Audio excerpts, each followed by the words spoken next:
Hola, bienvenidos a Esquina Literaria. Les quiero compartir la lectura de este libro, George Orwell, 1984. Es un libro que durante 2020 se ha mencionado mucho y vamos a ver de qué trata. Espero que les guste.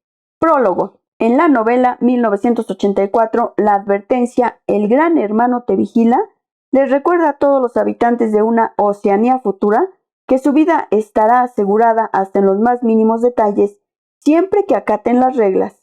El autor George Orwell, cuyo verdadero nombre era Eric Arthur Blair, fue un escritor británico que vio un futuro en el cual habría un sistema político en que se mezclarían los abusos del nazismo y prácticas comunistas de inspiración soviética, lo cual traería devastadoras consecuencias. En la sociedad imaginada por Orwell se busca mantener a la gente en la ignorancia y se le hace creer que es libre, cuando en realidad vive en la esclavitud. Además, la guerra es el único medio con que se puede garantizar la paz. Eric A. Blair nació en la ciudad de Motihari, en la India, en 1903.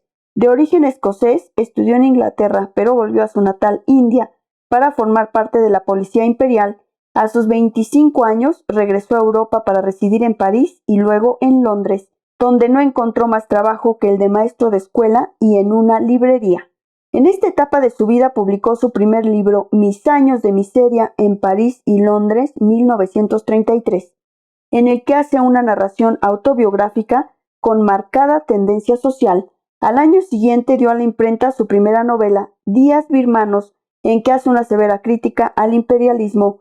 En 1935 aparece su segunda narración extensa, La hija del cura, donde retrata la vida inglesa. A partir de ahí su carrera como escritor se volvió más prolífica, pues un par de años después publicó 2 novelas más, Mantén en alto la Aspidistra y El camino del muelle Wihan. Tras ser herido durante la Guerra Civil Española, escribió Homenaje a Cataluña, donde critica severamente a los comunistas por sus prácticas monopólicas, a las que atribuye la derrota del ejército republicano. Antes de la Guerra Civil publicó una obra más, Subir en busca del aire, pero no fue sino hasta 1945 que tuvo su primer gran éxito titulado Rebelión en la granja, en el que satirizó al régimen comunista soviético y del que se desprendió una máxima muy popular en su tiempo: todos los animales son iguales, pero hay unos que son más iguales que otros. En esta aguda sátira destaca el ingenio con que caracterizó a cada personaje, de modo que cada animal representara alguna virtud o defecto humano. El tema del libro no podía ser más actual en la época en que fue publicado, pues en cuanto terminó la Segunda Guerra Mundial se desató la Guerra Fría, durante la cual el mundo estuvo dividido en 2 bloques, el comunista y el capitalista. Profundizó aún más su crítica a los gobiernos totalitarios en su última novela, 1984, en que nos termina de convencer de que es un libre pensador. Habiendo sido un luchador social toda su vida, pudo dar forma a una magnífica obra épica desarrollada en un mundo dominado por partidarios de un régimen en que son practicados habitualmente tanto los excesos del comunismo como los del fascismo, de los que estaba bien enterado el autor. El líder máximo de este régimen es el Gran Hermano, una entidad que vigila por medio de cámaras distribuidas por doquier a todo y a todos en este mundo adormilado que se encuentra bajo la disciplina del doble pensamiento. En esta sociedad, la única realidad aceptable es la fabricada por el Gran Hermano, el guardián de la sociedad, cuyo poder omnímodo lo ha convertido en un mito, a tal grado que incluso se duda que exista como persona. La censura es uno de los males necesarios para que todo mundo sea feliz y productivo, y es tan efectiva que incluso aquellos encargados de transformar la historia y las noticias del día, así como de difundirlas, terminan por convencerse a sí mismos de que la realidad es lo que ellos entregan en sus informes, no lo que leen al recibirlos.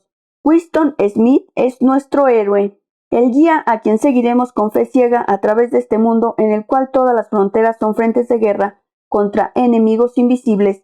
El mundo está dividido en 3 superpotencias, Eurasia, Eastasia y Oceanía.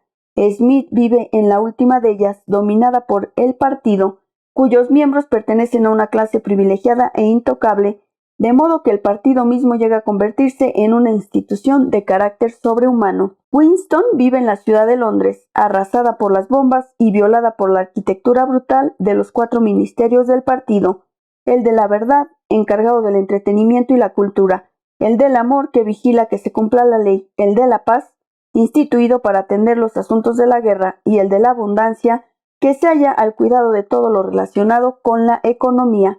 Estas 4 estructuras piramidales se alzan por encima de la ciudad como centinelas destinados a vigilar todo cuanto sucede bajo sus sombras. Sus nombres son ironías ofensivas que muestran el cinismo con que el partido maneja las cosas en Oceanía. Sin embargo, pareciera que nadie nota que algo no funciona como debería. En realidad, nadie tiene el ánimo suficiente para advertirlo. La novela 1984 tiene carácter sociológico, pero al mismo tiempo resulta un ensayo filosófico acerca de la fragilidad del espíritu humano.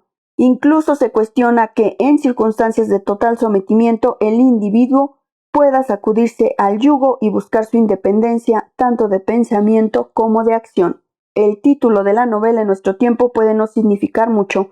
Incluso se puede llegar a pensar que, por el año al que hace referencia, es un libro cuyo tiempo de vida ha expirado y que su única particularidad son las excentricidades que podemos encontrar en esa sociedad imaginaria, como el habla escribe, un aparato al cual se puede dictar un texto, o el lápiz tinta, equivalente a un bolígrafo actual.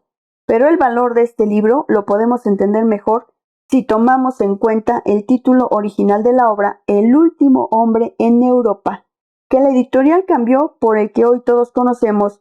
Para ello, simplemente se cambiaron de lugar los 2 últimos números del año de publicación, 1948. El título propuesto inicialmente por Orwell sugiere que solo merece el calificativo de hombre quien tiene pleno uso de su libertad, de su inteligencia y de su voluntad.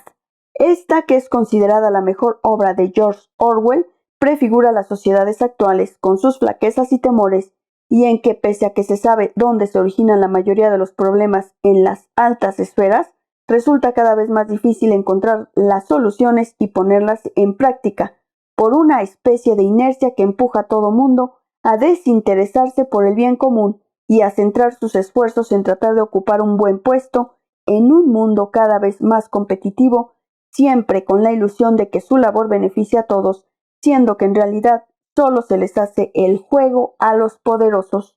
El aumento de la vigilancia en las calles, el que un país se erija como la máxima potencia mundial, capaz de intervenir en los asuntos de cualquier otra nación en el planeta, la carrera armamentista y las guerras constantes, todo esto lo vio George Orwell 35 años antes de que el mundo alcanzara la fecha señalada en su novela, y lo expone con franqueza, sin contemplaciones de ningún tipo, de modo que consigue estremecernos tanto como a sus contemporáneos, al hacernos plenamente conscientes de los sometidos que podemos hallarnos a un poder invisible sin apenas darnos cuenta.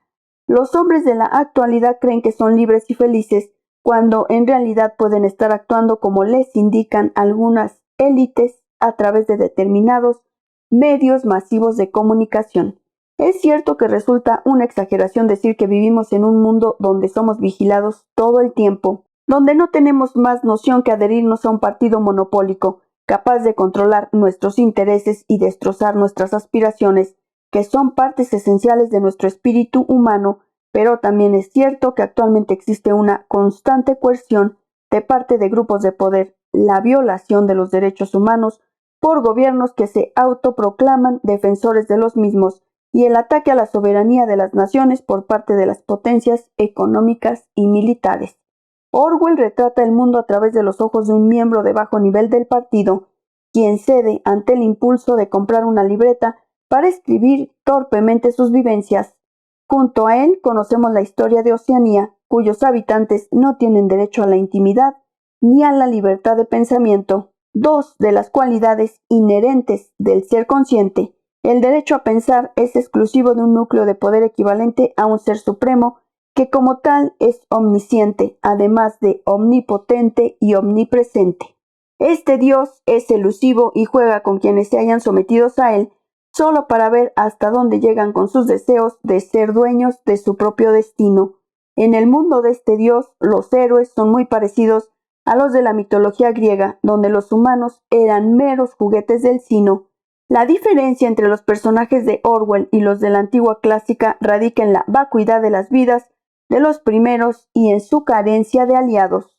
En 1984, obra maestra de la literatura de denuncia social, hallamos una visión desencantada del mundo, en la cual el hombre, impulsado a vivir en sociedad por su instinto gregario, que le hace creer que en la comunidad humana hay múltiples ventajas, termina despersonalizándose entre la masa y con una bota en el cuello. Es además una imagen del hombre promedio en nuestra sociedad que a veces parece atolondrado y torpe en medio de circunstancias inapropiadas para el desarrollo de su ingenio, falto de toda ambición y expectativas de mejoramiento, la fabricación en serie de todo tipo de artículos, la repartición desigual de la riqueza, la marginación o eliminación de aquellos que no están de acuerdo con el régimen establecido, todo lo que se encuentra magnificado en esta novela. Podemos verlo a nuestro alrededor sin buscar mucho.